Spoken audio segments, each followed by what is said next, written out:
इतिहास गवाह है कि किस तरह से नेहरू गांधी परिवार ने अंबेडकर जी का अपमान भी किया, राजनीति से बाहर करने का षड्यंत्र रचा।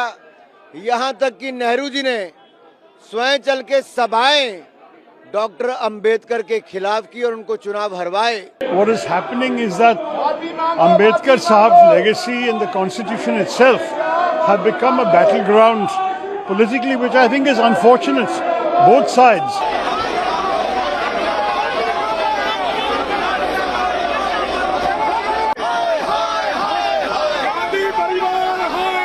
को शर्म करनी चाहिए। आजीवन बाबा साहब अंबेडकर का इन्होंने अपमान करा, उन्हें भारत रत्न नहीं दिया। उनके प्लेक में लिखा हुआ है पिछड़े वर्गों के संरक्षक, ऐसा लिखना चाहिए।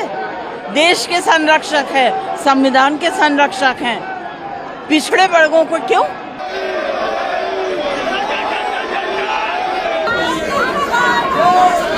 काठ की हांडी बार बार नहीं चढ़ती है। ये पापी है कांग्रेस।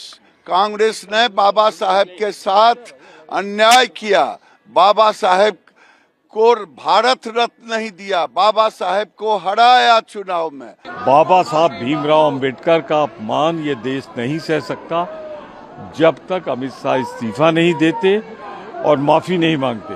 तब तक हम शांतिपूर्वक ढंग से ये आवाज उठाते रहेंगे।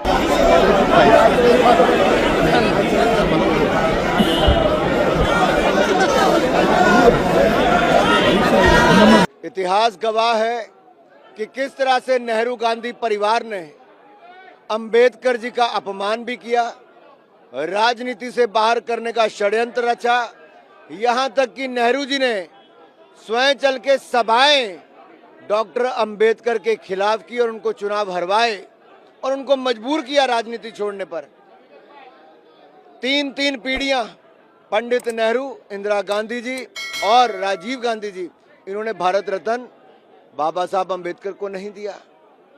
आज ऐसी कौन सी मजबूरी आ गई कि राहुल गांधी जी, प्रियंका गांधी जी को बाबा साहब अंबेडकर की फोटो लेके घूमना पड़ रहा है? जो गांधी परिवार उनकी ओर देखता नहीं था, अपमानित करता था, प्रताड़ित करता था, आज जब उनका चेहरा बेनकाब देश के सामने संविधान की चर्चा में हुआ है तो कांग्रेस की मजबूरी बन गई कि अंबेडकर जी की फोटो लेकर निकलें। लेकिन सच्चाई ये है कि बाबा साहब अंबेडकर के दिए संविधान को कभी भी नेहरू गांधी परिवार और कांग्रेस पार्टी ने माना ही नहीं। सबसे पहला संशोधन नेहरू जी ने ही करने का काम किया, अभिव्यक्ति की आजादी पर एक तरह से प्रहार किया। उसके बाद इंदिरा गांधी ने पूरा संविधान को ही बदलने का एक तरह से काम किया और संविधान को कुचलने का काम इमरजेंसी लगाकर किया। देश वो भूला नहीं है, वो काले अध्याय को। तो ये जो गांधी परिवार संविधान को जेब में डाल के चलता था और संविधान बनाने वाले को अपमानित करता था, आज उनका कच्चा चिट्ठा खुल गया है, उनका चेहरा बेनकाब हो गया है और कांग्रेस पार्टी के पास कोई जवाब नहीं बचा। कांग्रेस को देश से माफी मांगनी चाहिए कि संविधान की हत्या इन्होंने बार बार क्यों की। What is happening is that Ambedkar Sahab's legacy and the constitution itself have become a battleground politically, which I think is unfortunate, both sides. You saw the BJP was protesting also in front of the stuff holding Ambedkar's portrait. So this is now becoming, frankly, a bit absurd on both sides. My frank view is that we need to move on to the problems of today and tomorrow, rather than focusing on all of this in the long term. But let's see. At the moment, the message is very clear. The opposition parties are all united on this. And the message to them is, if indeed the video is not correct, they should produce the correct video, because it was on Sunset Television, as far as I know, when he spoke. Congress party ने इस देश में लोकतंत्र का गला घोटकर हत्या करी, आपातकाल लगाकर, और अब ये संविधान को लहराकर संविधान के बड़े रक्षक बनने की उसका एक पाखंड रच रहे हैं। इनको शर्म करनी चाहिए। आजीवन बाबा साहब अंबेडकर का इन्होंने अपमान करा, उन्हें भारत रत्न नहीं दिया। और आपको देखना होगा कि अगर किसी ने बाबा साहब अंबेडकर के आदर्शों को चरितार्थ करा, यदि संविधान को जीवंत रूप में भारत में लागू करा, तो वो है आदरणीय प्रधानमंत्री श्री नरेंद्र मोदी जी। धारा 370 हटाकर पंचतीर्थ का निर्माण कर बाबा साहब अंबेडकर की लास्ट माइल डिलीवरी की कोई व्यक्ति पीछे ना रहे, अंत्योदय की भूमिका निभाते हुए सैचुरेशन से एक एक जन कल्याणकारी योजना जन जन तक यदि किसी ने पहुंचाई है तो वो है आदरणीय प्रधानमंत्री श्री नरेंद्र मोदी। आप सभी यहाँ पर एकजुट हुए हैं, क्या कहेंगे? सुन नहीं रहे आप लोग? सुनिए क्या बोल रहे हैं। बाबा साहब का अपमान नहीं सहेगा हिंदुस्तान। लेकिन आपने उनका प्लैक देखा? पहले गांधी जी यहाँ थे, पीछे कर दिया, बाबा साहब यहाँ थे, उनको पीछे कर दिया। तो ये तो बताता है कि इनकी मानसिकता कैसी है। जो देश के लीडर्स रहे हैं, जिन्होंने इस देश को आजादी दी, कॉन्स्टिट्यूशन दिया, उनको आपने पीछे कर दिया। लेकिन मैम, हाँ? वो साफ तौर पर कह रहे हैं कि हमने भारत रत्न बाबा साहब की जो अरे वो कुछ भी कहे, कर कुछ रहे हैं, बोल कुछ रहे हैं, कर कुछ रहे हैं, बोल कुछ रहे हैं, कर कुछ रहे हैं। अगर आपने गांधी जी और अम्बेडकर जी के स्टैचू को यहाँ सामने से लेकर पीछे कर दिया तो ये आपकी मानसिकता है। और आपने उनका प्लैक देखा? जाके फोटो लीजिए, उनके प्लैक में लिखा हुआ है पिछड़े वर्गों के संरक्षक। ऐसा लिखना चाहिए। देश के संरक्षक है, संविधान के संरक्षक हैं, पिछड़े वर्गों को क्यों? सबके संरक्षक है। सबसे बड़ा पापी अगर कोई है तो कांग्रेस पार्टी है, जिसने डॉक्टर साहब के साथ बहुत बड़ा पाप किया है।